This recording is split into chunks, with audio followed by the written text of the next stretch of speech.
Welcome to Star Wars News with the Star Wars Daddy. I am your host, the Star Wars Daddy. On this newscast, we cover everything from Facebook Star Wars group drama to horrible eBay sellers to real Star Wars news stories and any other current event that you need to know about to be an informed collector. In today's newscast, we will be covering Star Wars Celebration, a Darth Vader themed Ferrari, Hasbro toy updates, lightsaber duels, least attractive hobbies for men list, Facebook drama, an eBay seller idiot, and Star Wars Daddy updates. Our first story today comes to us from Tokyo and the upcoming Star Wars Celebration. All of the special celebrity guests have been booked and announced, like Hayden Christensen, who will be signing more autographs at this event. He has been on a tear over the last year, showing up at almost every event known to man, signing his heart out, almost at the same rate as William Shatner has throughout his long autograph signing career. We'll all be waiting for the announcement of the Anakin Skywalker cruise that I'm sure is on the horizon. There will also be Vanessa Messi, who is the voice actress on Star Wars Rebels as Hera Syndulla. Since no one knows her for her face, and only her voice, she will actually be calling in on a speakerphone where you can record her voice as a video on your phone next to a small cartoon cutout of the Rebels character's likeness. Yes, Star Wars Celebration isn't cutting any corners this year for any of the guests. On a side note, as we get hyped for Star Wars Celebration Japan, meet the fan who's cooking up stunningly detailed cuisine inspired by a galaxy far, far away. Since Tokyo-based Star Wars fan Jessie Ko first posted a BB-8 hot pot to her Instagram account in 2017, she's made a variety of detailed Star Wars character food designs from Obi-Wan Kenobi to Bib Fortuna to the Bad Batch using sushi, cream puffs, dumplings, and even pizza. While Jessie's love for the saga goes back to the original trilogy, it wasn't until she watched Star Wars Rebels that she was really hooked. She says, "Growing up watching old Japanese animation, I felt a sense of nostalgia and familiarity with the story and characters of Rebels, and I couldn't wait for the next episode every time. Until then, I didn't have any friends to talk about her Star Wars with." Oh, maybe she's saying she doesn't have friends that were into Star Wars. "But my son also started to like Rebels, and I was very happy to have someone to watch it with." With her interest in Star Wars reignited, Jessie created her first character food design as a unique celebration of her son's birthday, a BB-8 hot pot. She says, "I wanted to do something special for my son's birthday, so I tried to make an interesting dinner for the first time in a while." Jessie says, "I've always cooked for my family. In Japan, many people are particular about the presentation of food, such as character bento, and I put a lot of effort into it when my children were small. But as they grew up, there were no more opportunities to do so. I, as in me, was also inspired by all of Jessie's recipes. Then I attempted her stormtrooper cookies that looked so amazing. Unfortunately, mine turned out to look more like stormtroopers that were found in the Death Star trash compactor after months and months of being dead." Nailed it. Are you in the market for a new car? Do you have disposable income that you haven't already spent on a double telescoping Obi-Wan Kenobi mint on card from Jeff Jacobs' Hakes auction? Cue the heavy breathing. The Darth Vader Ferrari SF90 VX is the ultimate villain supercar. The ultra-rare model is limited to a mere 25 units worldwide. Inspired by Star Wars bad guy, it's a mean machine both inside and out. Fans of the franchise better move fast to get their hands on one of these supercars. Having trouble getting to your local Toy Con quickly to be the first in line for that Vanessa Messi personalized voicemail? Well, this car packs a punch with 1,000 horsepower. It's doubled up with a 4.0-liter twin-turbo V8 that's paired with electric motors. It can go 0 to 62 miles per hour in just 2.5 seconds. Let's take a 2.5-second moment of silence so that we can feel how fast that is. Wow, that was fast!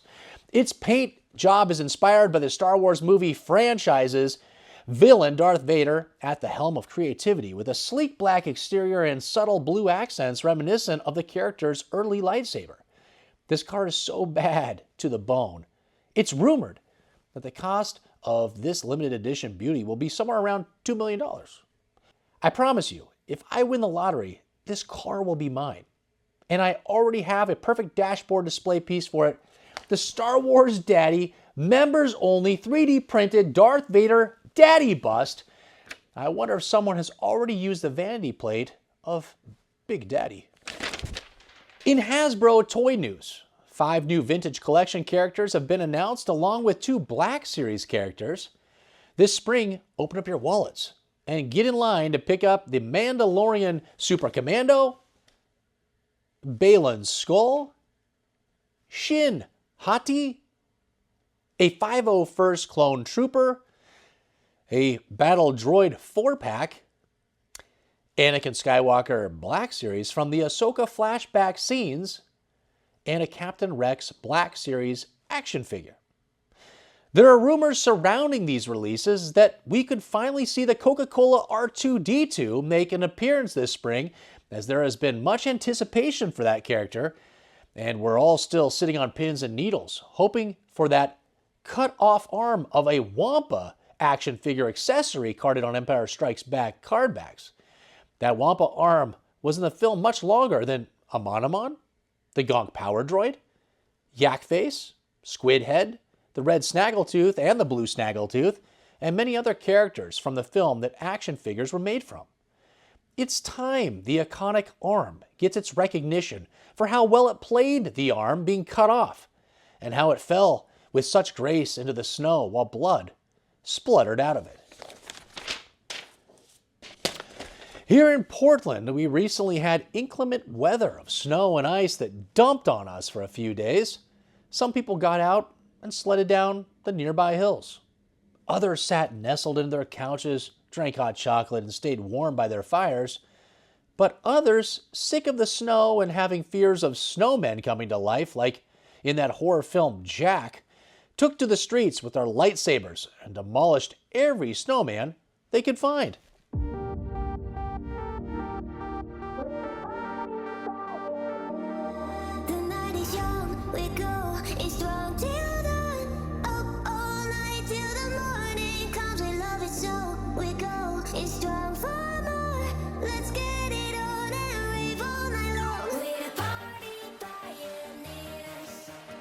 I think the only thing that upsets me about this clip is that I wasn't invited.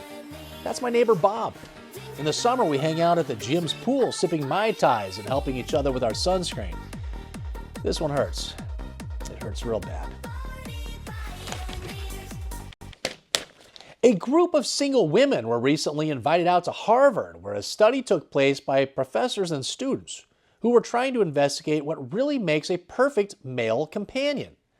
This led to a long conversation, completed polls, video conferencing, and other tactics to extract women's dislikes and likes when it comes to their attraction to men. The final report has been posted, but it seems as though the report only shows the least attractive hobbies for men according to all of these women, as they spent all their time complaining about their experiences with men, and the studies never got around to explaining how to become a perfect male.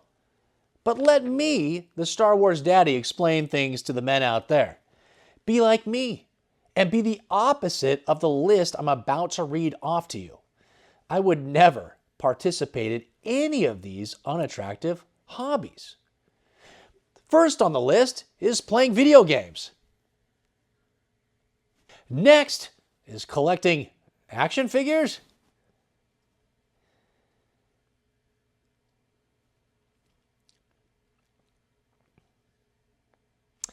Third is magic tricks. You know the routine. What's it going to be tonight? Wires, mirrors, trapdoors? You know, I happen to know a little magic myself. I don't know if you've ever seen this. Huh? Huh? Can you tell us my thumb, Roy? Fourth on the list is online trolling.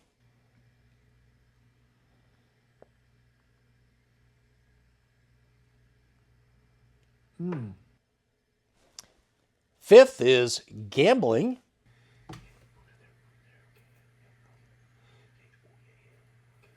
Building model trains is next on the list.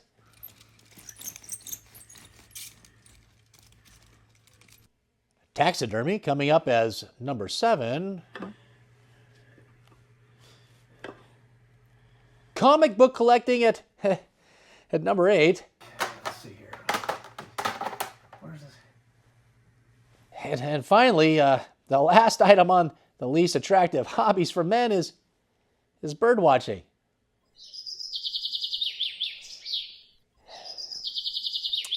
I can honestly say, based on this information, I'm the most attractive man out there, according to single women studied by Harvard geniuses.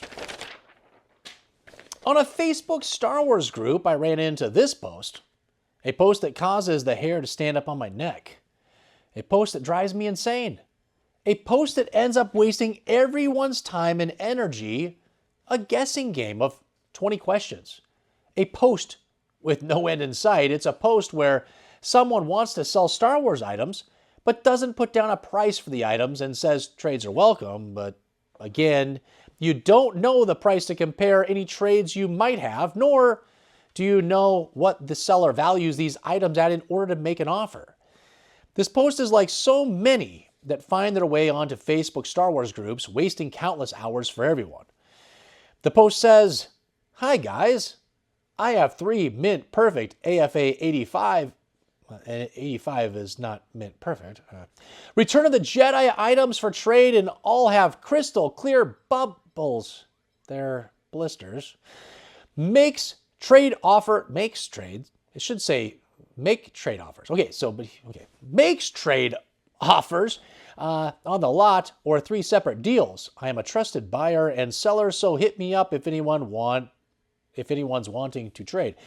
He then goes on to give some quick details on the 3 graded mint on card items, but again, no price, no value, no list of items he wants in a trade, nothing to gauge what to offer as a dollar amount or trade value. 6 people commented on this post pretty quickly, all asking questions to try and figure out what the seller wanted for price or for trade. It was literally like a game of 20 questions. Sellers, please be upfront, straightforward, and list all of the information that buyers need to know in order to engage with your post. It's not supposed to be a guessing game. I will say that more comments came in, the post came down, and the seller reposted it with the prices. But I wasted 2 minutes of my life screaming in anger at my phone, and now a couple more minutes recapping all this here on the news.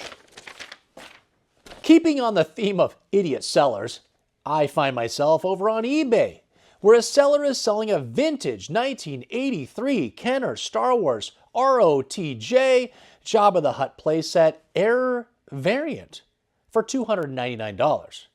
Typically, a Jabba the Hutt playset will run around $120 on a good day. This caused me to go to the item description for some help to explain why the seller was asking so much and what is this mysterious Error variant. He says, condition. This is unbroken. The Jabba's head is on backwards. That is from the factory. This is not glued. This was from a childhood collection. Anybody can say that without any way to prove it. And this is how it came from the factory with the head on backwards. This comes from a smoke and pet-free home.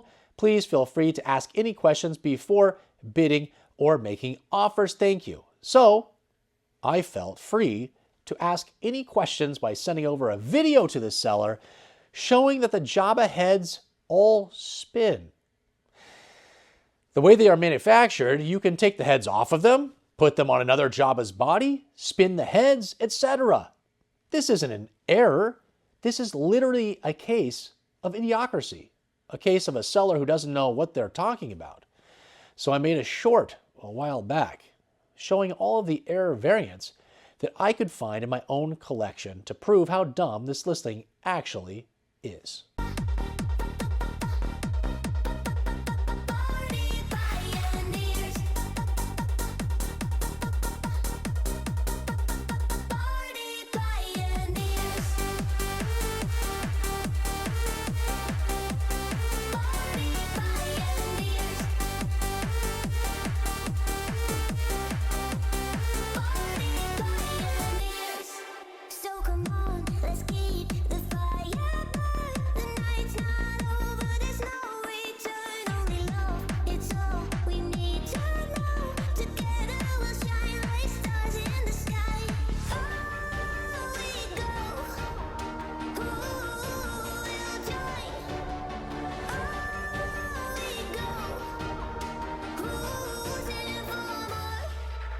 In Star Wars Daddy news, we released the usual 3 videos last week. It started off Sunday with an 8 collection unboxing video where I came home from vacation to find boxes stacked up for me to open.